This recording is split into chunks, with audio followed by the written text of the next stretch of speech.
Hi guys, welcome back to my channel. As I mentioned in one of my previous videos called Triggered, Emirates staff jumps off plane, I'll put the link of that video in the description box of this video in case you haven't already seen it.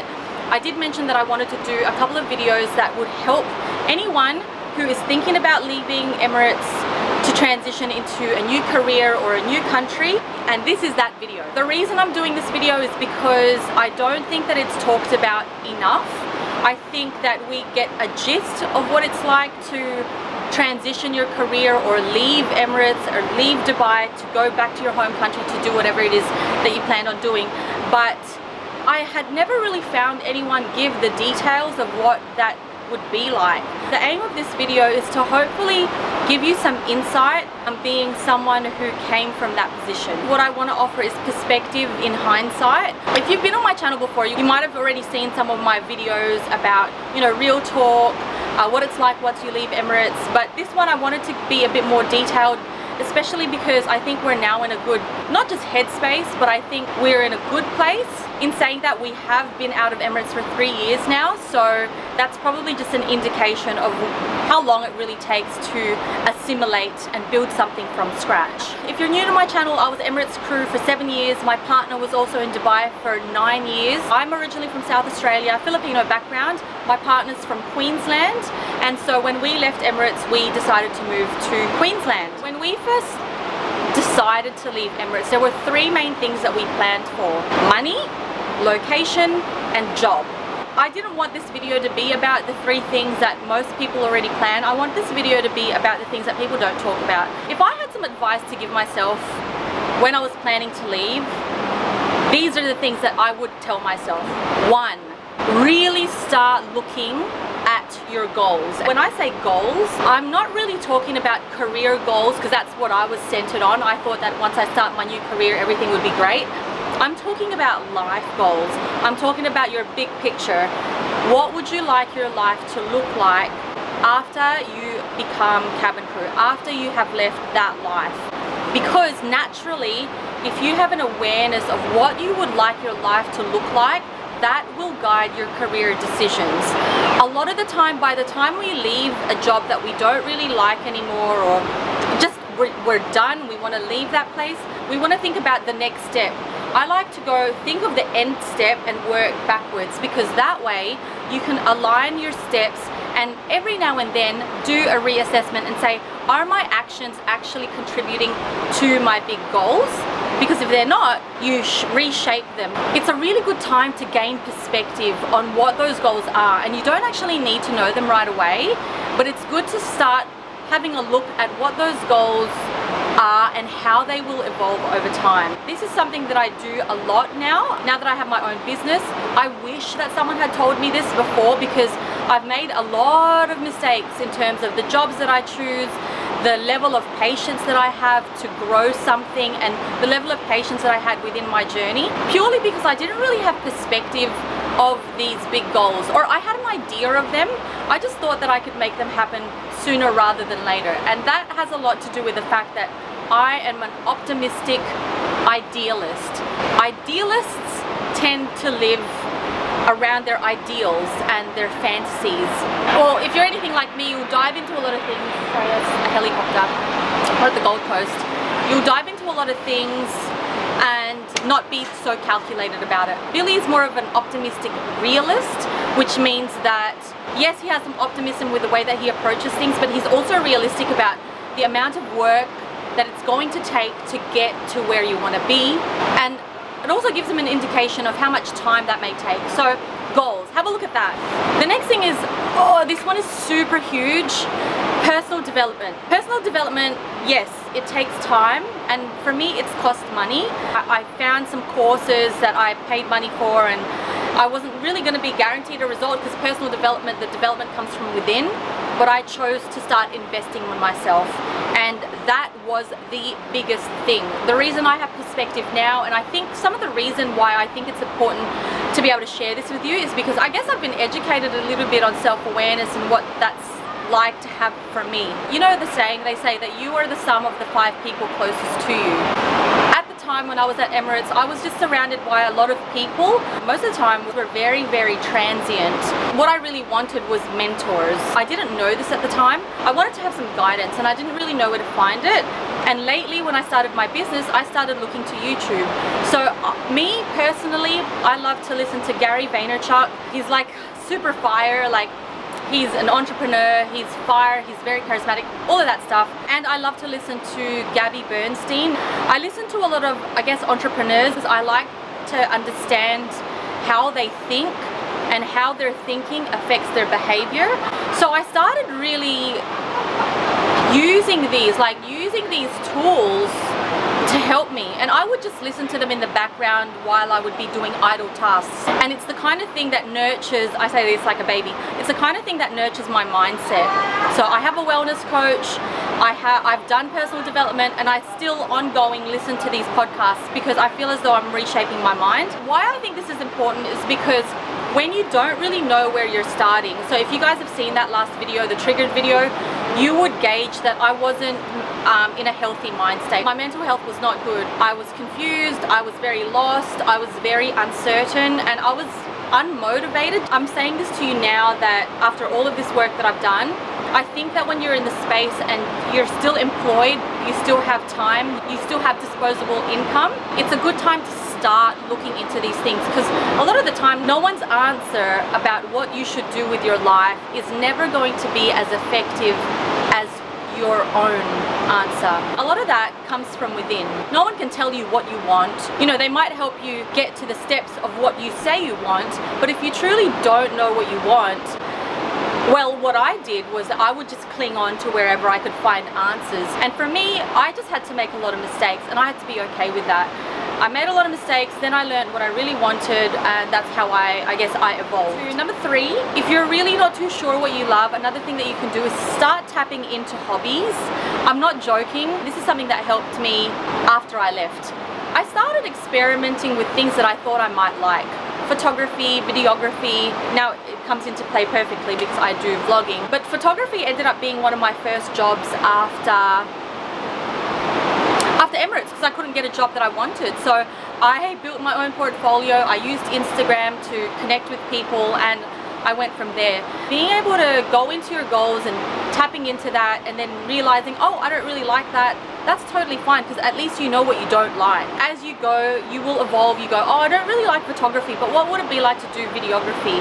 That was my journey. You'll actually be amazed how possible it is to make a living out of what you love. But first you have to identify what you love, and then that way you can make the steps towards that. It's going to take you the same amount of time and the same amount of effort to study something and to start from scratch anyway. So you may as well do it towards something that, you know, gives you life, brings you fire. But when you still have disposable income, that's one of the hugest things, because just remember, I did this after we left Emirates, and you can still do it after you transition from, you know, having a job to not having a job to then, you know, your journey.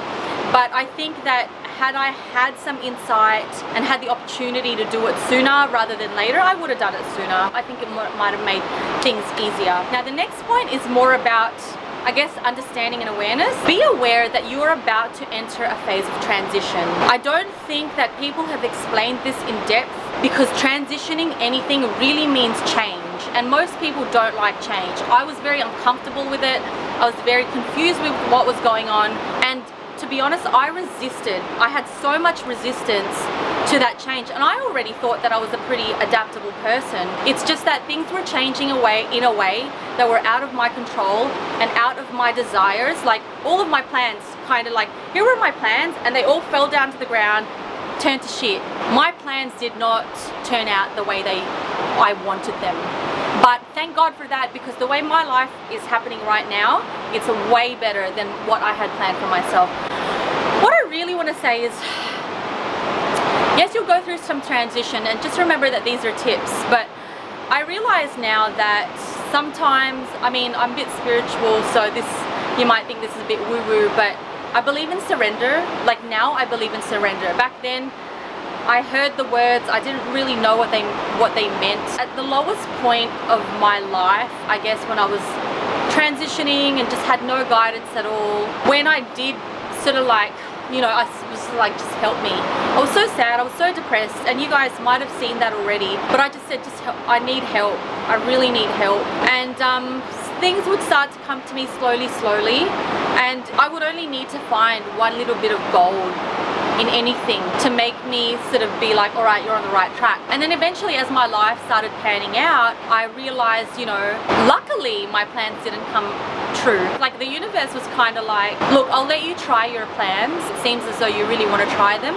but when you're done, I'm here, and let's roll this out together. And it's been better than ever. I think that's a little bit more, I guess, I don't know how to explain it, but that's intangible. It's not as pragmatic. I used to be a very pragmatic person, and now I think I'm a bit more balanced. But anyway, going back into the topic, just understand that you're going to be in transition, which might mean that, you know, when you were in Emirates, you're attached to that identity, you're attached to the uniform, people know you for that, and then now you may be going into a place where no one knows you. No one knows you for what you're good for. I remember that when I quit Emirates, the only jobs that I could get were in retail, hospitality, and aviation. And I really wanted to be in marketing, and that's what I do now, but I just didn't know how to get there. The beautiful thing about what you may be about to do is that not all grown-ups, not all adults get the opportunity to really think and go, I don't want to do this anymore, I'm going to do this instead. You know how huge that is? That's like an opportunity to restart your life. And back then I was like, I have to restart my life, this is shit. I've got zero knowledge, I've got zero credibility. I guess I was quite insecure about my position, I was quite uncertain. Be okay to start at the very beginning. Accept that. Billy and I approached life differently. Billy, he was more like, look, he's a jeweler by trade, so he knows how to make good artisan jewelry. He tried it for a little bit because that's what he studied. His old business used to be in that, and he just said, no, this isn't for me, this isn't the life that I want to live. And what he did, he actually went to school. He was 34 at the time. His classmates were between the ages of 16 to 19 average, so those were the average age range. And then it was him and another guy who was like 35 who was learning how to barber. Now Billy owns a successful, growing barbershop in a really cool area, and it's crazy because it's taken him, his business is about 1.5 years old, but that was his approach. He just said, look, I need to study again, and then he worked in a retail shop for like a year to understand how the industry worked and what it was going to be like to work in that environment. It also gave him time to find his own space. Anyway, his business is about 1.5 years old now, and it's going really well. Funny thing is, I tried to do it very differently, but in the end we both got to our destination. I feel like I got through my destination with a lot more pain than he did, but that's because I'm an optimistic idealist and he's an optimistic realist. And that's what you get. It just alters your experience. Lastly, I just want to say, just understand that you're about to really, I guess, consciously embark on a journey. The most important thing is to be at peace with the journey. Whether you're going to start at the very beginning, maybe you're not, I don't know, but I highly suggest doing any work that's related to being at peace with the journey, being at peace with not being at the highest level of knowledge, being at peace with being uncomfortable, being at peace with the fact that your relationships may have shifted by the time you go back to your home country or your home city. Be at peace with the fact that you may not know anyone, that you may not have any friends. I say this all because this is what happened to me, so I'm not just trying to preach this. This is what I would have said to myself back then. Be at peace with being a beginner. Be at peace with not having it all right away. Be at peace with yourself. Be easy on yourself. Be easy on yourself. Understand that going through transition in itself is a huge milestone for any human. Just because you're not going to be at the same level as your friends doesn't say anything bad about you. It's just your own journey doesn't look the same as theirs. Be at peace with that. All of these things which I'm talking about with the journey, I think they become clearer if you do hop into a little bit of, you know, study on self-awareness. And self-awareness is everything. Self-awareness is everything. It will give you perspective on reality, and it will give you perspective on your needs and your wants and how to work with those needs and wants. I'm gonna wrap this up. I hope this video has helped you. If there has been anything that I've said that doesn't really make sense to you, please let me know in the comment section. I'm really trying to find the best way to be able to reply to all of the messages on those last ones, because I'm so grateful The only reason I haven't replied is because I don't want to miss anyone out, so I don't want to answer to, you know, 5 and then leave out 195 comments. I want to do it as effectively as possible, and I just want you to know that I'm here for you. I kind of feel like I'm here for you, but I'm not replying. But it's not that I'm not replying, I'm looking at the sequence of my episodes to be able to be as helpful as possible. All I ask from you is to communicate with me when you feel as though something has really made sense or has made you think differently, or communicate with me if something is still unclear to you. If you like this video though, give it a thumbs up. If you haven't already subscribed to my channel, please do. And you know what? I'm going to pop a link in the description box of this video, and what I want to do is give you a bit of a guide. If someone had taught me how to set life goals, and not just money goals, not just career goals, not just relationship goals, like life goals, I think I would have tackled things very differently, because I was tackling things by category. I didn't realize that it was more of a life thing, not a category thing. You'll come up with some sort of a format, and you can just download it and use it as the framework to help you process your thoughts. So we'll start off with the goals, and then we'll see what rolls out from there. Anyway, it looks like it's getting pretty windy here at the coast, and this video has gone on for a long time. Just know I love you. I send my love to you. I send the happy vibes to you. Just, you're on a journey, and part of me feels weird to say this, but part of me wants to say it, so I'm going to say it. This journey, I'm here now, and I understand a bit of my purpose towards what I can do to help your journey become a smoother one. So be easy on yourself, be excited, don't be scared. Everything will happen in good time and for good reason. If you don't really believe me just yet, just watch my other video, the one about being triggered, and you'll see my life turned around.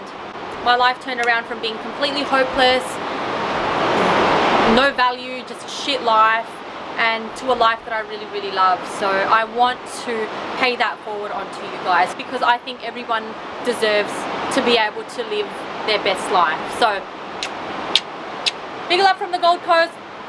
I'll see you guys next week. Bye. Want to see my view? Ta-da-da.